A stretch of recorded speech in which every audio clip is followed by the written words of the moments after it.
and then post the video later. Sounds good. Okay. Um,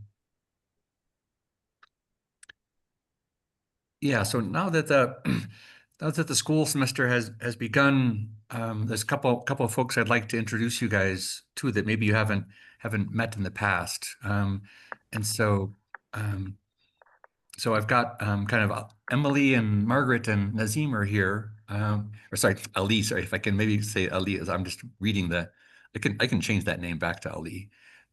So so Chuck's been with us for a while. Chuck is also one of the makers and one of the designers.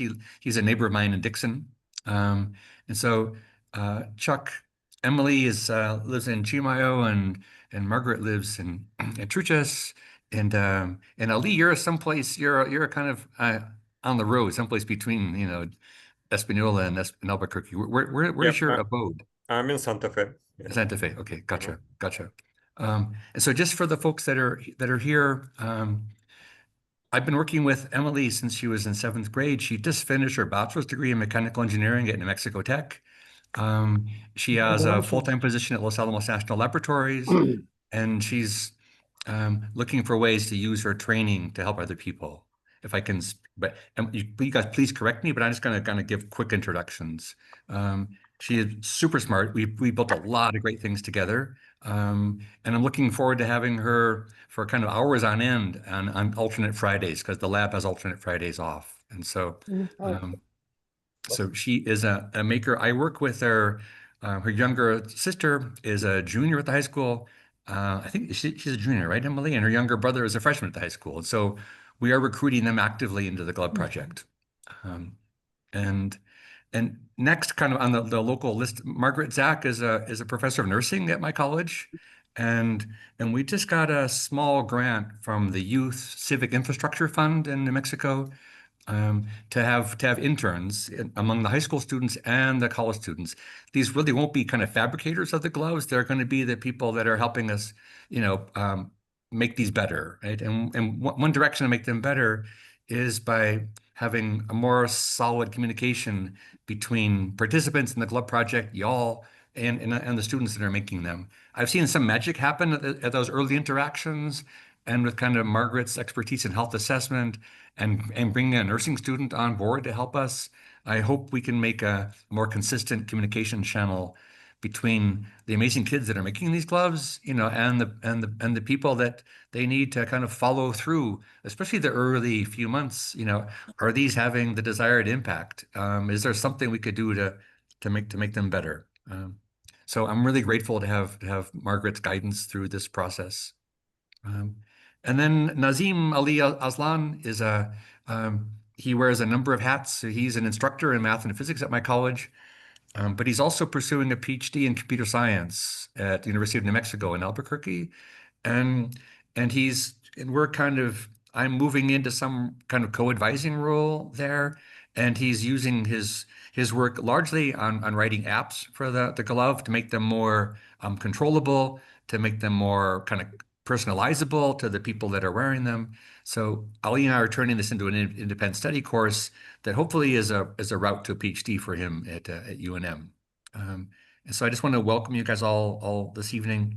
It's really great to have you here. And we're going to largely spend the first 15, 20 minutes, hearing from folks that are on the channel. So Ali and Margaret and Emily, these are we're really, really fortunate to be with probably the most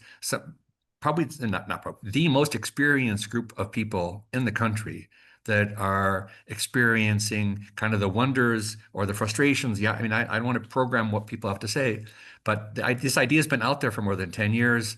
Kanwar Bhutani was one of the part of the early studies. He's been sharing his gloves and expertise and advice with the larger Parkinson's community. And he kind of brought Ken into our project. Ken's been wearing kind of both gloves. Conwar's been wearing both gloves. And the rest of you have had something, some people have just received gloves in the past couple of weeks. Some have gone through one set of gloves and are helping us kind of make them more robust. And so we're really fortunate to be able to kind of learn together how to how to make them more effective, how to make them more effective over the long run, how to make them more affordable, more comfortable, more desirable. Um, yeah, and also without having kind of the gigantic overhead of having to get it right out of the starting gate, right? So we're kind of in this together as students and teacher developers. Um, and to have this kind of this loyal participant base with that level of experience, I'm really humbled. So I want to so if I'm humbled, I should shut up, right? And let you guys talk. I'm happy to play host if you, but it's a small group, and so whoever would like to speak, please share, right? And this is also a totally legitimate gripe session. So this is not just here to praise certain things. I really want to hear what could be improved. So Ken Heidkamp, yeah. Thank you. I've had some experience with the Rice University team, who I got contacted them back in like March, and they sent me a pair of their prototype gloves that they developed maybe 6 months earlier. And what I like about these gloves is the fingertips squeeze open, so Mhm. it's very easy to put on. The issue they had, and why I don't use these gloves at all, is they had very fine elastic bands holding the pieces, the two halves together. And the prototype, the motors got too hot after you turn it on, like after 5 minutes, they got to 130 degrees and the elastic bands melted. So I put on O-rings from a flashlight, but the concept is they squeeze shut and they're a lot easier to put on than the fingertips on the glove that I was sent a couple weeks ago. What's kind of intriguing about that is that that's the way an oxygen meter finger pod Yeah. is. And I've always looked at the oxygen meter finger as something I've thought about for a way of mounting it, because it is tested and you just slip it on with the oxygen meter. And I wondered whether someone must make those, or they Well, exist. last time I talked to the people at Rice, they were going to make it more like a potato chip, like a spring in there to close it instead of an elastic band. And the other thing that I noticed when I'm using the gloves that were sent a couple weeks ago, with the Velcro strips on each fingertip, sometimes they get stuck together. Yeah. So, Yeah. but that's the one minor thing that I don't like. This box on this one, everything is screwed in, so it's very easy to pull a wire out. And the first 3 days I had it, I had to start opening the box and putting wires back together. So your design, your modular design with the fingers just plugging in, fantastic. But I was talking to Steve a little earlier. I found the fabric a little bit too flimsy, so I went out and I bought some weightlifting gloves. And because of your modular design, it was very easy to just reattach it. And I put these straws here to help guide the wires so they don't tangle. Yeah. You should come. That's cool. Yeah, that's really, wow. Yeah, that's inspiring, right? To have someone to kind of just remix the glove that they're sent. So Chuck, can you get a good view on that? Can you see what he's got there? I can send pictures, but Yeah, the thing that's nice it's is, also related to something David's been suggesting. And so David's wires were getting crossed, and he's kind of asked for kind of more kind of tunnel ways for individual wires to come down. But the straw is also a beautiful idea. And I can also just say back to kind of Ken's point about the oxygen sensors. So we've experimented with those. I mean, after following the Rice Kids, we also tried to make kind of the spring-loaded ones. And we couldn't make them kind of small. Oh yeah, Roger's got one. Oh my goodness. Okay, thanks, Roger. Yes. Yeah. So we have a few generations here of our design products. Yeah, so, yeah. like this is very thin Velcro on the gloves that are sent, and I'm Mhm. using these.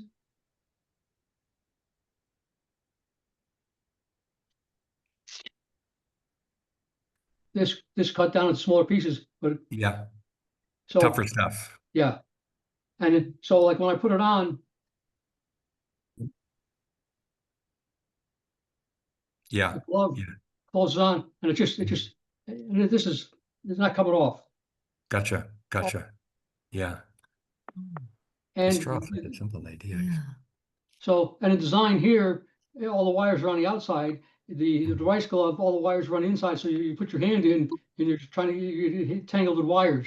So Mhm. this design is, and the fact that the very accessible switch to turn it on, it's a great design.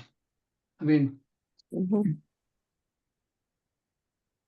and I found I don't need help putting it on. I can put it on. I put the glove on, then I put the fingers in separately. So I Wonderful. can control myself. Do you find that the glove heats up when you're wearing it in a glove? No, these are fine. They don't heat up at all. Right. The other question I have is, when I used the earlier set with the spring-loaded fingertips, I found it more difficult to manipulate things. Generally, when I manipulate things now, I just take off a finger. But I'm wondering what your thought is about that, about manipulating things with the gloves on. Well, this design is a lot easier to manipulate with the gloves on. With the oxygen sensor type thing, where you squeeze it. And the only thing that I had to do here, because it wasn't designed with the sturdier band, you need like a little like indentation so that the band doesn't slip. So I use super glue to glue it in place. But the O-ring just works great. And instead of having to adjust the Velcro, the size of the finger, they did automatically adjust to the size of your finger. Your Mhm. big finger stays open more, but again, each different evolution seems to be a big improvement. I mean, Bryce was like 9 months old. This is, I don't know what round you are on the New Mexico glove, but it's getting there. Yeah. Yeah.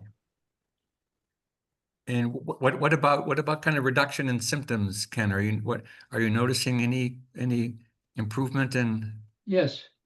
I've had a trouble with stutter step, Mhm. and that's gotten a lot better. Gotcha. And are you able to wear? I mean, are you able to wear them every day and for a certain number of hours? Is that realistic for you? Well, I find I can't go 2 hours at a time, but Uh-huh. I've been going more like an hour and a half, 2 times a day, maybe sometimes 3 times. Gotcha. Gotcha. And Um, they last, so I can use them like 4 or 5 hours, and I just charge them up at night, overnight. Great. Of course, I didn't read the instructions online, and I didn't. I was plugging them in to charge them, but I wasn't turning the switch on, and I go, so like they're not Yeah. charging. Yeah. Just Yeah. go to the website, read instructions, follow instructions. But I'm very happy with these.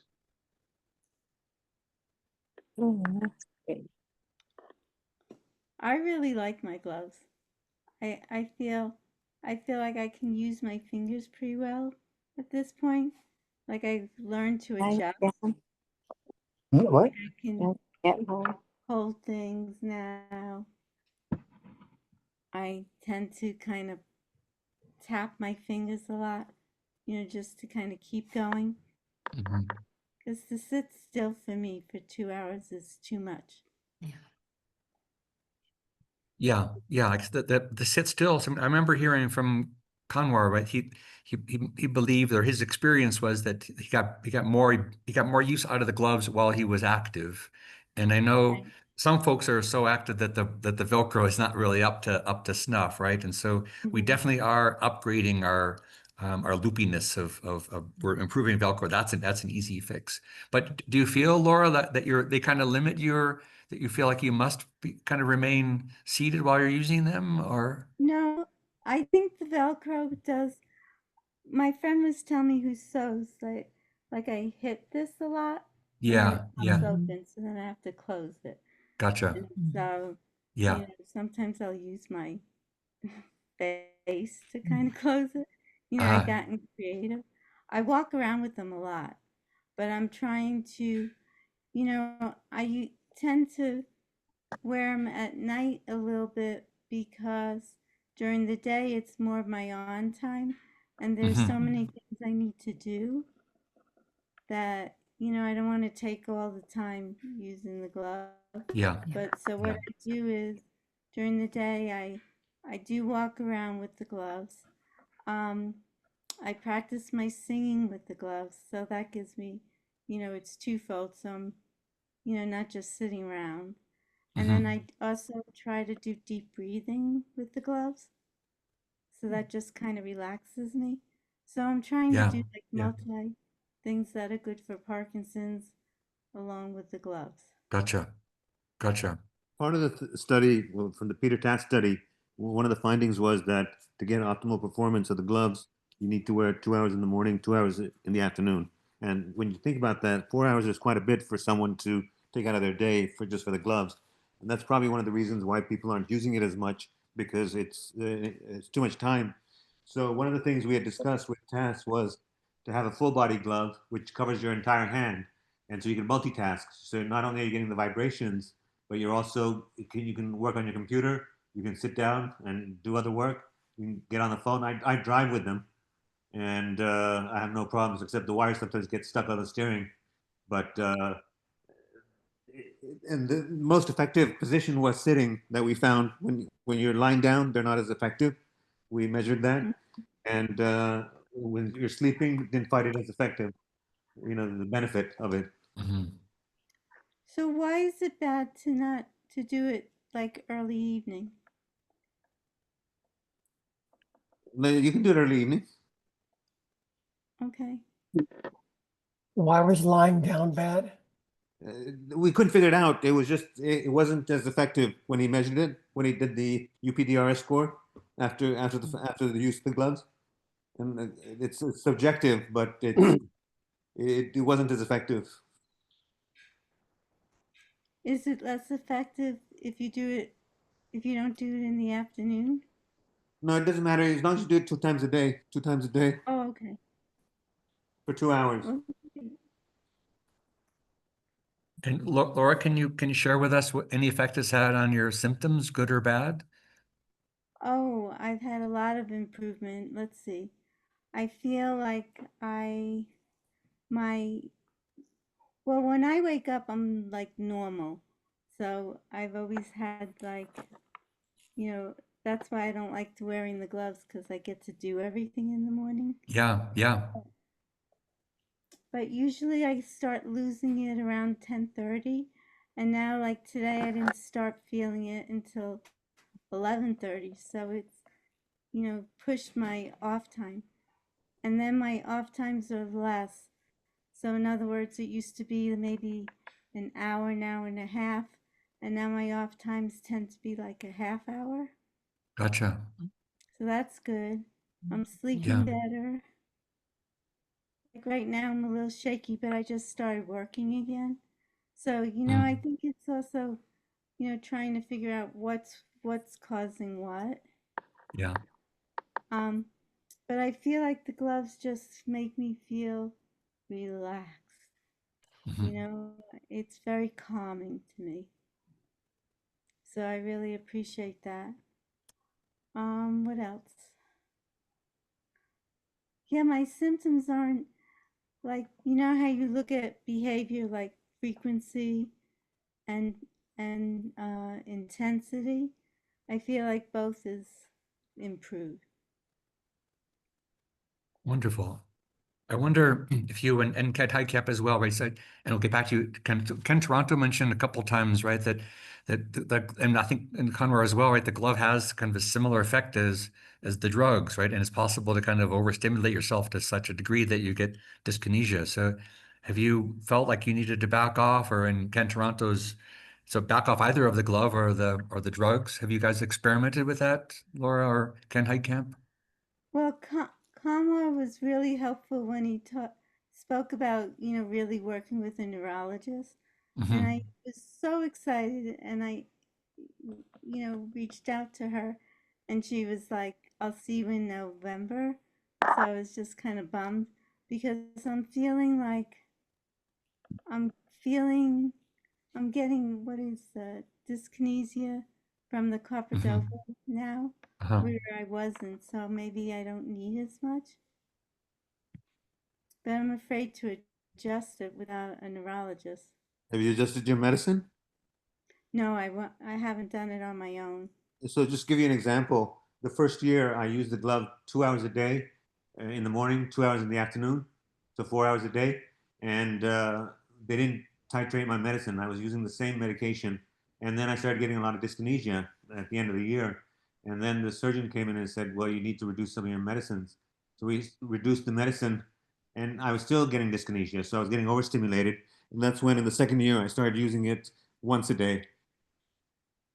But Mm. it's like a reserve tank. You know, you've got it's like it'll store the I don't know how to describe it. It'll store the energy that derives from the glove, so you'll have it in back storage. So when you need it, it utilizes it.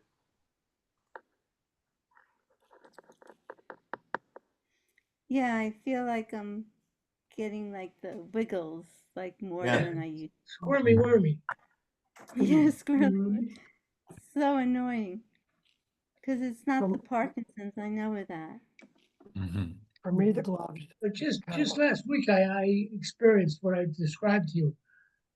Circumstances, I was going to the neurologist. So I didn't want to favor one therapy versus the other. So I did the gloves and the meds. And I'm in the neurologist's office and I'm squirming. And she's there, I've never seen you squirm so much. And then I started thinking it through. That, yeah, I did a double dose.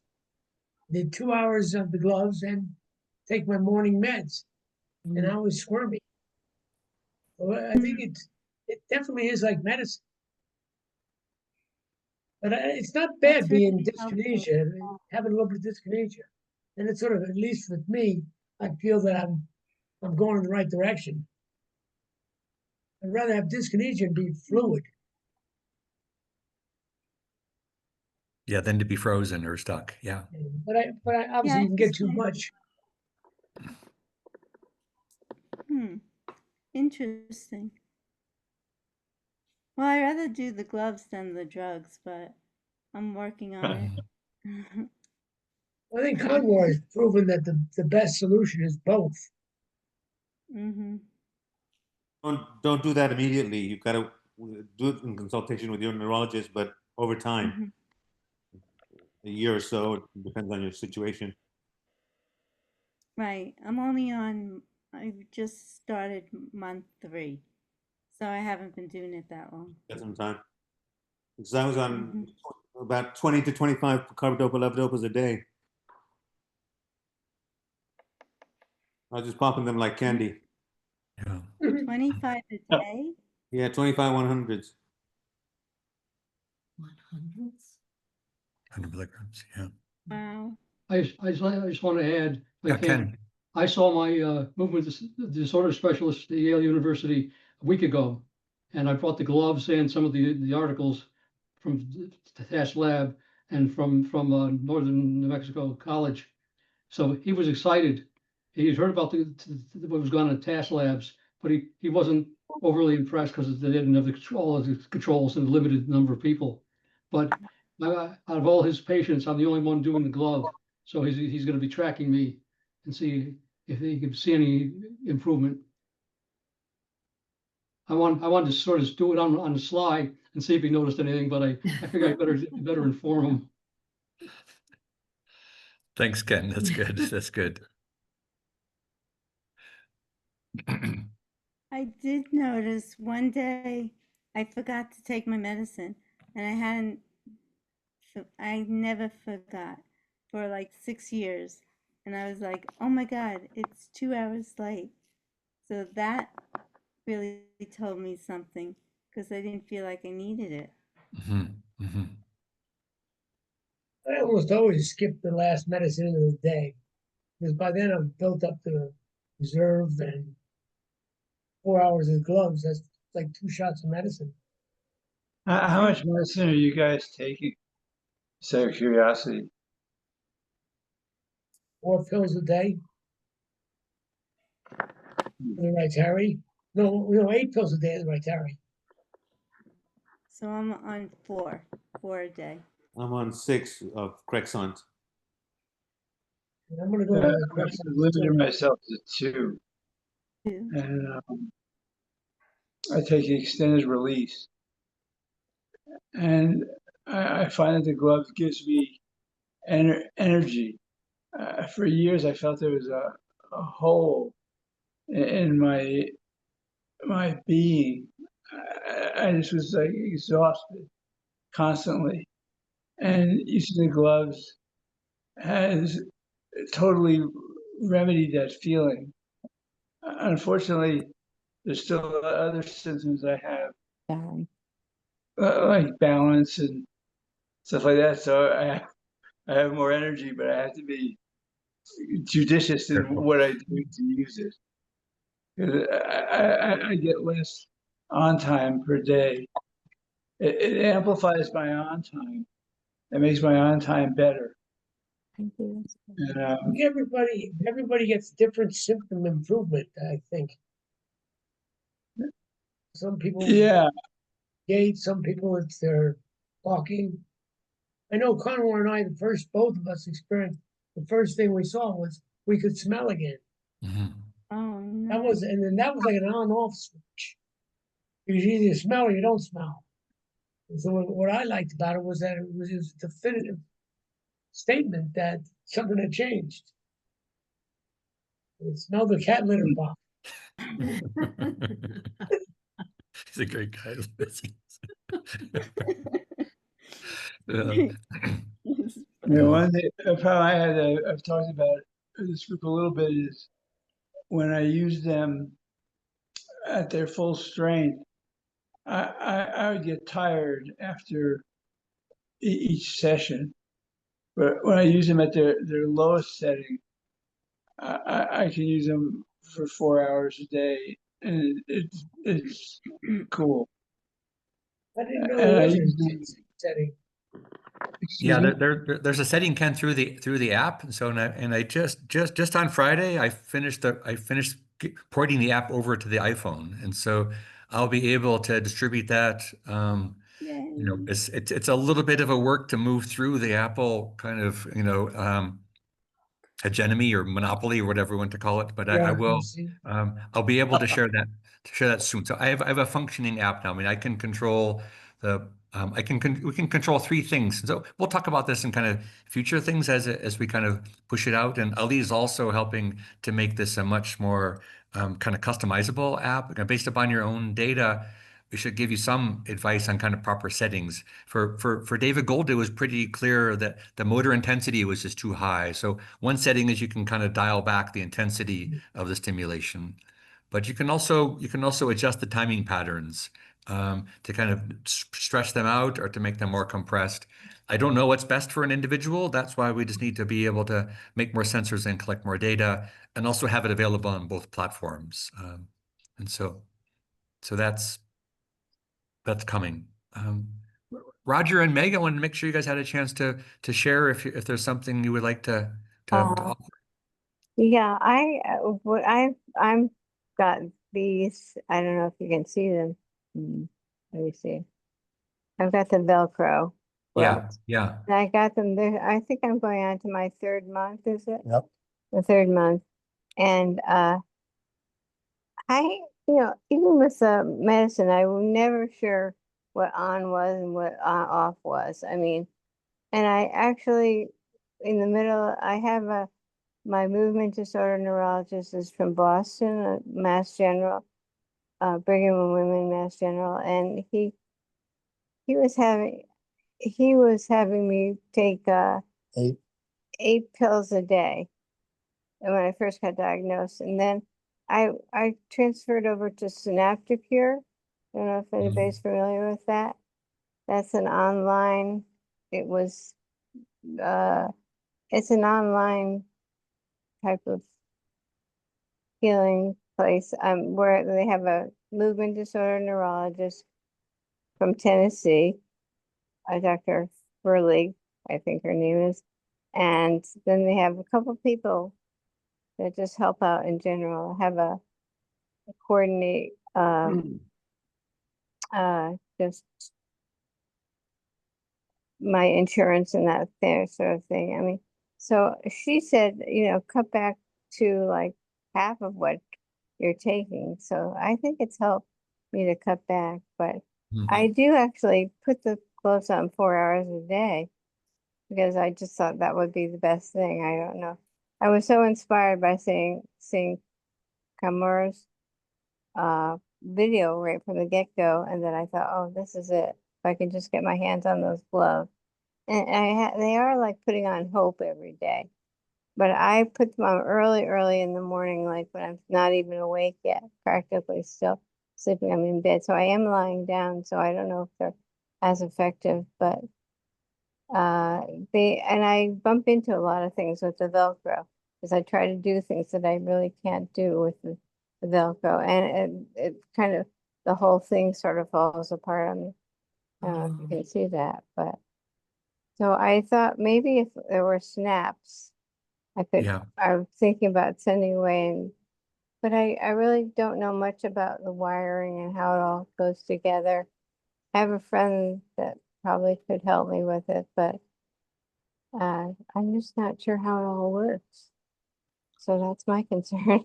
Thanks, Okay. Meg. Yeah, we've evolved from kind of elastic straps that I think were quite good, and then from there we moved on to our Rogers kind of clamshell, oxygen sensors, and from there we've evolved back to kind of the Velcro things because the kind of the clamshells weren't holding firm enough.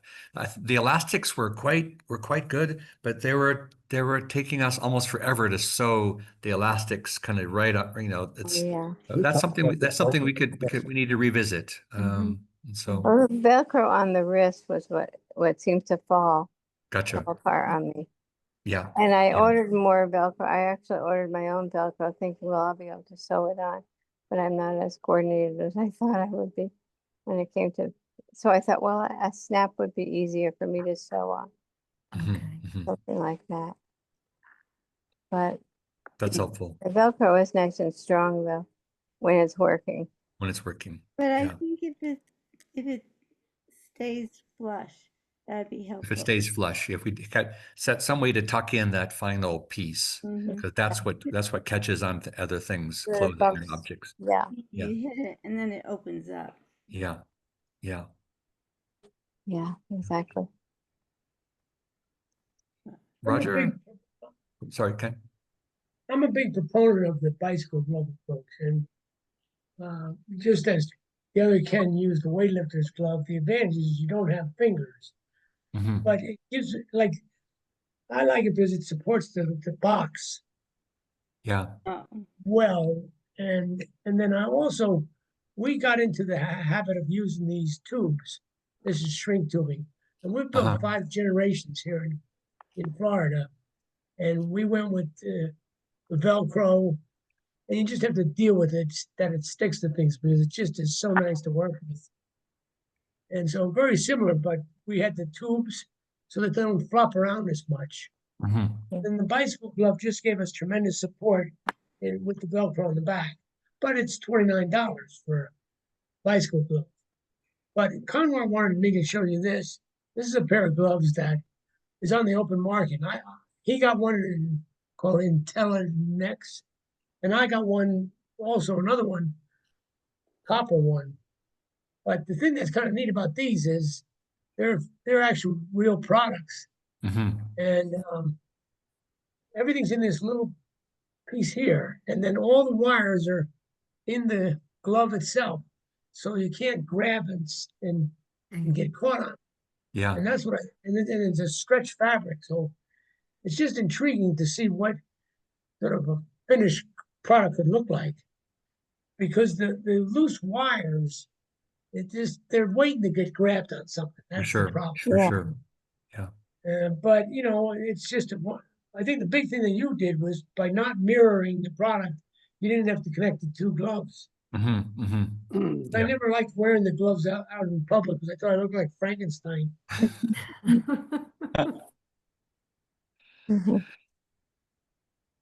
I went I through, don't with I don't in mind. an airport, and they were wondering what's going on. Yeah. This Roger, is how vicious. do you like your clip ones? Me, Yeah. good. They're easy to go on and off, Oh, I see. but you can, until you get used to them, you can snag things. Yeah. But humans are very adaptable, right? We get used to stuff, and all of a sudden, last week I was on a Southwest flight to Virginia, My God. and I was proudly wearing them, going, "I got something you don't got. Look at me! Look at me! Look at." I didn't care what they thought. All I knew was I was getting my 2 hours in, right? Great attitude. Thank you, Mrs. Cox, for your handiwork here. This is My- Laura does a lot of the sewing, friends. Yeah. And so Yes. she's taking Thank you. notes. Yeah. My wires have gotten kind of weird because I've had to resolder and replace the motors and figure that out. But it was pretty easy. But I've done 4 months of 4 hours a day, Mm. and I was afraid to cut back after I heard Conwar going for a year. I go, oh my God, I can't cut back. But then about a month ago, I cut back to 2 hours a day, and I haven't noticed any difference. Hmm. So I cut it in half. And then on top of that, as someone else was saying, maybe, I'm not sure who it was, that sometimes I'll miss a carbidopa levodopa and I'll forget it. And I don't know that I didn't take it. Mhm. Really?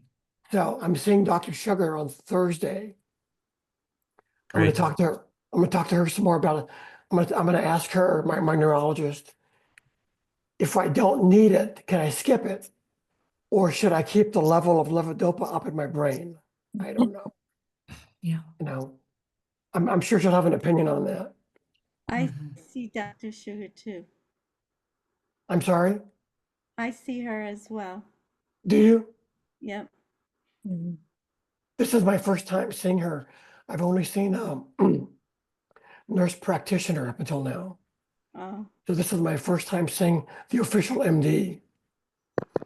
But I wish that there was an objective digital comparison before and after.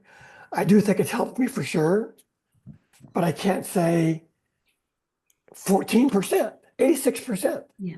That would be cool if I could do that somehow by measuring tremors, but of course that's so hard because, as you all know, the disease affects everybody a little bit differently. So A does not equal B, does not equal C. So it's like, how do you compare person to person when the disease treats us all so differently? That's a tough one.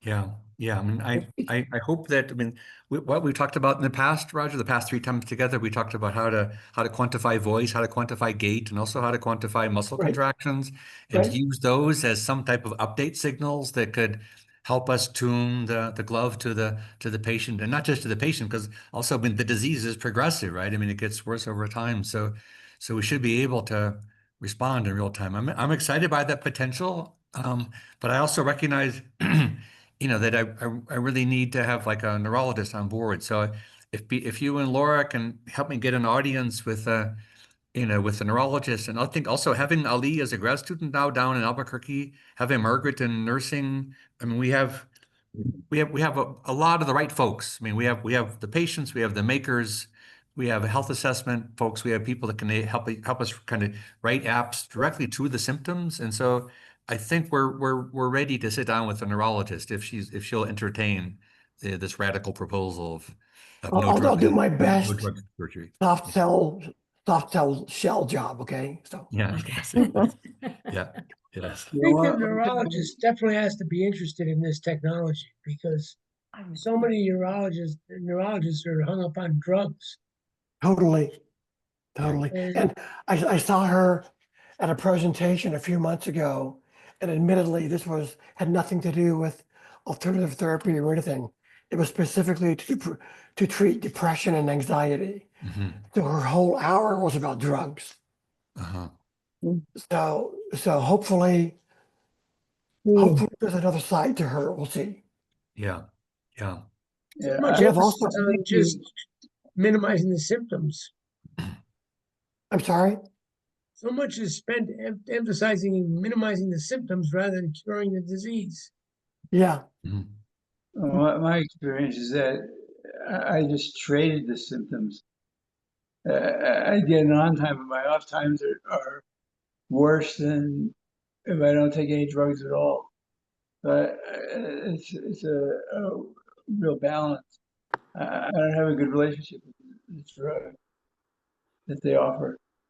And what I was going to say is one thing I do to measure all different alternative treatments that I've tried is I know how long it takes me to walk certain routes in my neighborhood. And so I monitor how fast I'm walking. And I don't try hard or anything, but I just keep track of what's helping me. And I also do balance exercises that I can say, usually I do balance exercises that it takes a lot for me to get it right every time. So if I'm doing well from something, I'm at the high end of that exercise.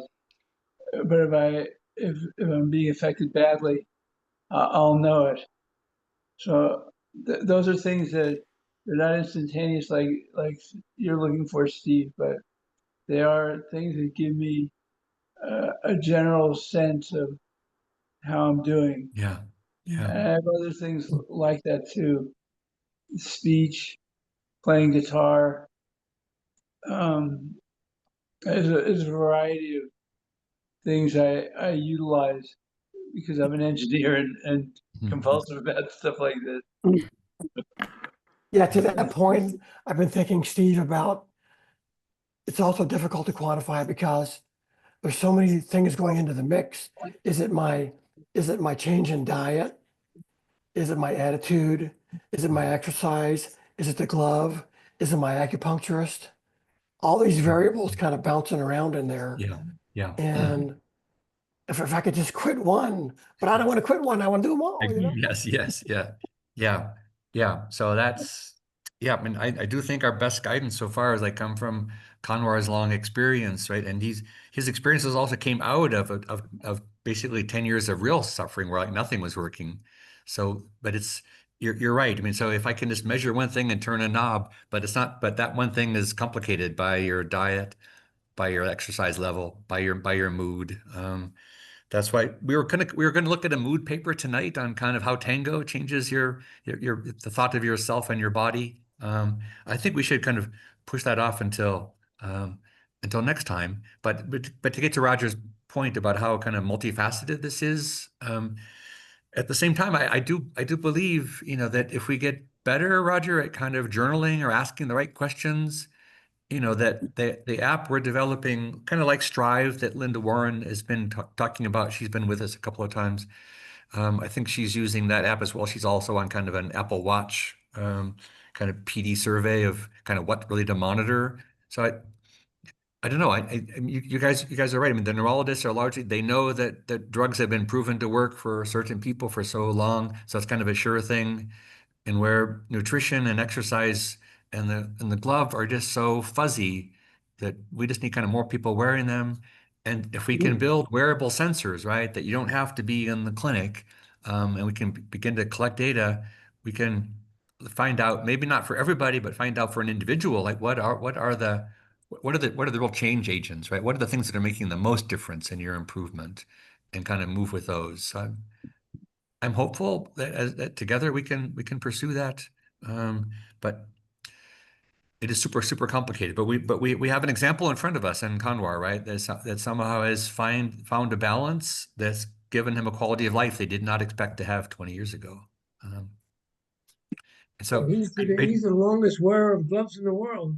yeah. And so I know for most of you, we haven't been wearing the Espanola gloves that long because we've been moving around with designs and moving around with students. But I did hear from I heard from the character Frank Grubbs. He's a singer-songwriter in San Diego. He's been wearing our gloves for the longest time. He's had them since October.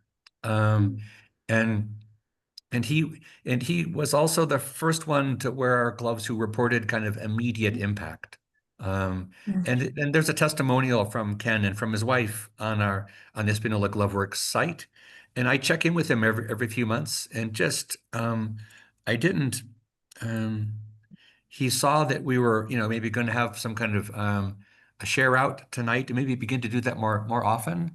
And so his wife did send me. She sent me this yesterday, the day before. She apologized. Am I sharing my screen, you guys? Can you? Yes. I will read Yes. this. I know it's still pretty small, Yeah, but it's, yeah. so this is from Pam and Frank I think they're in Oceanside, California. And she's apologizing for not being able to get to the Zoom call tonight. They've got family responsibilities, but she asked if I would kindly share Frank's experience on his behalf. So this is, again, he's been wearing the Espanola glove since October. He's wearing the kind of the elastic bands before Rogers clamshell and before the Lewis Velcro. Frank walks significantly better after wearing the gloves. If he spends a day away from home or doesn't use them for some reason, he cannot walk without aid. So this kind of gets to the point about when you can kind of start downgrading the amount of hours per day. And again, to repeat what Roger and Conrad said, I mean, it's different for everybody, but so this is just one example.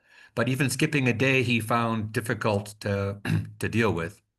After wearing the gloves, he has such joy that he walks with a joyful spring in his step. I, Pam, want to add that I most appreciate how he gets outside and speaks louder and more clearly. Right? So it is impacting a number of his symptoms, and this is now a year on, which is, again, we can't really quantify this, Roger. Can't really say, is it 5% better, per day? It's complicated. Remember, the disease is moving too. Yeah, the disease is moving. So just the fact that he's improving at all, is a blessing for us, possibly. So, Well, I had a friend come over who sees me every 6 weeks, and when she saw me, she started crying because I was so much better. Yay. yeah, That's the testimonial. yes. Thank you, And Laura. that's huge. She just looked at me and went, "Oh my God, you're Laura again.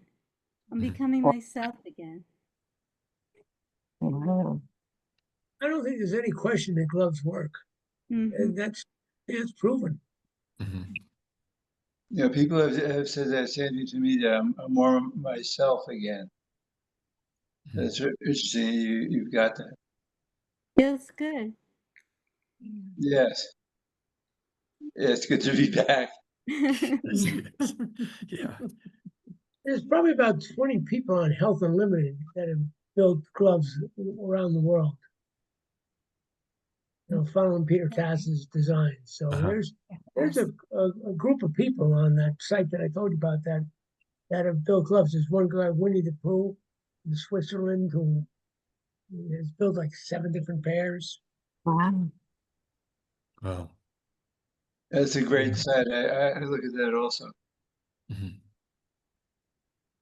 Another thing I do is, if I'm trying a new thing, I try for at least 2 months before I switch to anything else. And that gives me the ability to discern what that thing is doing if I continue to use it. But also it helps me from being confused as to what's doing what. So I'm always trying a new, I'm never trying a new thing, 2 new things at once. Or if I am, like I say, there's a significant spread in the overlap. So I can. Yeah. Well, you're a very patient man, David. Yeah, so that is, I think, that's the wisest way to go. It's just, but I can also understand there's some desperation in wanting to try anything that's worked for anybody, right? I feel it too. Yeah. So I had a question about when at first you said something about wearing both gloves. I mean, both gloves are being used, correct? Correct. Yeah, that's Yeah. what they do. Yeah, so I think Ken Toronto was making a point that in the original design of TOS, so there was a question about, are both hands receiving the same stimulus, or are they kind of out of phase with each other, or are they independent? And so with our gloves, you know, they're not connected to each other, right? So they're doing their own thing, and there's some kind of concern, that they could be interfering with each other. This kind of remains to be seen. So, Hmm. yeah. I think with medicine, we have to be careful, though, sometimes. I mean, I was recommended by the neurologist that I speak to on synaptic cure to I was explaining how exhausted I was all the time and also depressed was one of my symptoms. And Mhm. she recommended Wellbutrin, and it affected me so poorly. I mean, I had no balance and I fell, and I was at the hospital 3 times or 4 times Mm. just to get x-rays and CAT scans. Just I did break a rib and some uncomfortable things, but that was because of course I thought, well, take the medicine. Mhm. But uh, but I often wonder why I don't have any definite uh yes or no if I'm on or off. I don't. That's one thing I don't have. I've never had it, so Mhm. it's confusing to me. But as a result, I am using the walker now. At the beginning, I only had to use a cane, and I would like to get to the point where I can let go of the walker and go back to the cane or something. Yeah. Yeah. Well, But medicines, never know. mhm. One thought on turning the gloves on. I turn them on before I put the fingertips on. So I Mhm. have both sitting on the desk and I just go slide both switches at the same time. Gotcha. And I do Beautiful. notice my glove on my left hand seems to run a little bit different speed because after maybe 20 minutes, they are out of sync a little bit, not a lot, but so they're not quite timed perfectly, but I think they're pretty close. Gotcha. Yeah. So also, to get into the weeds, that each one, as you turn it on, even though they're turning it at the same time, they're picking a random seed out of the cosmic background, and so the random number generator should be different for both of them. Okay.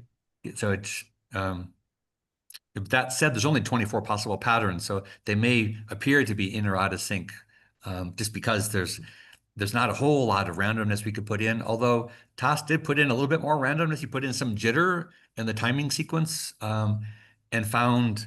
And I've talked about that a little bit before. We can go into that in some other time as well. But I believe he was putting jitter on some very highly engineered motors. I think our poorly engineered motors have kind of built-in jitter just because they're kind of Yeah. off-the-shelf Amazon parts. And so I haven't gone that extra step to add jitter to our kind of jittery motors, but we could do that. Um, I did get a question from Ken H, kind of about the state of kind of app development. And so um, I need to now that I've got something for iPhone, so there's a big difference, right? So when I make something for Android that works, I can push it out onto our website, and you can install it yourself. That's not the case with Apple. I must put it in the Apple Store, which means I have to pay Oh, $100 a year, and I have to have a number of test users kind of vet it beforehand. And so I will be reaching out to you guys to be kind of my test users before putting something on the Apple Store. But for the Android folks, I'm just going to maybe take the screen back for a couple of minutes just to kind of point it out to you. But I will construct a video, and um, I'm very interested in kind of helping individuals do this. So David and I did this together because he was able to come into our workshop, Ken. But so let me show you what I'm talking about. Okay. Um, and so if we go to our favorite webpage, right? So Espanola GloveWorks. Um, is my stuff in the way? Can you guys, are we all together on the GloveWorks site? Mm-hmm. Yep. Yes. Okay, I'm going to scroll down to where it says repository of designs, codes, and apps. And again, That's there. it's such a fast-moving landscape, that I'm not exactly keeping up with all of these things. And so there's a GloveWorks app. Sorry, let me. Also, Ali and I need to kind of get to rename these things a little bit so they're a little easier to find. Yeah, so there's something there called the Glove Server APK. And so this will, again, if you give yourself proper permissions on your Android phone, you can install this, and this will open up something called eGlove, and it allows you, it'll give you 3 sliders, and you can move some sliders around that will change the intensity, the duration, the burst duration, how long it's buzzing an individual finger, and then the kind of epoch length, how long does it take to buzz all 4 fingers? So those are the 3 key parameters in the task design, and you'll have complete control over those. Coming to an iPhone near you, I will soon have this working. Like I said, I have my prototype working in my office. I can't hand you an APK like what I'm giving you here. So instead, I've never developed for iPhones before, so this is kind of a learning process that I hope to take some students along with me, and LE included. Mm. So I know that's too fast, Ken H, but just that it's there, and I've used it with Laura McClure here and with Dave Gold to at least adjust their intensities. And then it's quite interesting, right? Because also as an engineer, I mean, as I lower the intensity, that also lowers the frequency. So there's no real guarantee that it should work. But we're hearing from David and Laura, not only is it working, they're like recovering their old selves back. So it's better than. It's more than I could possibly hope for, considering with David Gold's, we lowered the intensity, David. It's almost imperceptible to me what you're feeling. So, just It's like elephants running through the room for me. gotcha. I'm with you. I trust you. So it's a whole nother reason, that we need to make the gloves more robust. So the new designs you guys are looking at, fabric wise, and embedding them into existing glove products are cool. But we also need to be able to better tune them to the individual. So And I there's see some where. people that believe that the almost imperceptible is where you want to get to. Yeah, there is some evidence for that, Ken. There is. Yeah. And that's kind of the threshold of sensation, right? And so, I'll tell you a story about that. I used to do a lot of Tai Chi, and I worked with some people that are very advanced. And one of the things that one of my teachers was able to do was using very slight, subtle motion. He could guide a person. He pushed me across a basketball court one time, and he did it. I could feel almost nothing when he did it, and that was a big thing. Like the thing is, you use this Tai Chi thing. They use 4 ounces of pressure for doing like blocks and stuff like that, and 4 ounces is very, very low. mhm. And so the body, the fascia responds to very subtle, low level motion. Mhm. That's the point of the story. Yeah, that's fascinating, David. Thank you for sharing that. Wow. One thing I'd like to point out, because this is a discussion I had with the Rice University team, Mhm. is that once a glove is out there, what do you do if something goes wrong, like I break a fingertip? Your design is very easy to replace one. You just plug and play. So, and I have it over up the control box. Is the battery accessible? Like, is the battery easily It is replaced? the battery's right on top. It's sitting on 2 rests. Yeah. Well, And those it's two things those are key, because okay. really, Roger's got an extra box of batteries there. Yeah, yeah. Cool. Because Yeah. so I said you gotta do accelerated age testing, because Yeah. with the gloves on twice a day, over the course of a year, that's a lot of times on and off. So Mhm. what is it? How many times can you recharge the battery before it gets to the point you gotta replace the battery? Like Yeah. 1 Yeah. year, every day for 1 year? That's a good. Roger, have you had to replace a battery? Is that why you I, have the I glove? have not. I got these because I didn't want to be without the gloves Gotcha. Gotcha. in case the batteries went out. Gotcha. But I've been using them now for what, 6 months, Hmm. and they're fine still. Yeah. But Yeah. be prepared. Gotcha. Yeah, and those batteries, I mean, we live in strange times, right? Those batteries are about the most expensive part of the whole glove. They're $5 a piece. No, is that right? Yeah, yeah, no, you know it's five for 50, they're $3 a piece, right? So, but with shipping, so maybe call it $4 for a battery. But again, it's good to be safe and have those available. And yeah, and after removing that one screw, Ken, they just snap right. They fit right onto two terminals that are even marked red and black, so you should be able to find them. If you're using kind of the latest PCB, we kind of marked the Yeah. pins. It's pretty small lettering, but you should be able to find them. I was just afraid of screwing it up Gotcha. after only having a week, Yeah, yeah. but thank you. Yeah. Thank you. Mhm. Um, Thanks, Laura, too. Thank you, Laura Cox. okay. Thank you, Meg, for your latest check. That's very, very generous, and so it's helping students. Oh, I'm Yeah. so grateful. I can't tell you. Just the hope. Yeah, it's hope for them too. So it's cool. Yeah, Yes. thank you very much for doing this.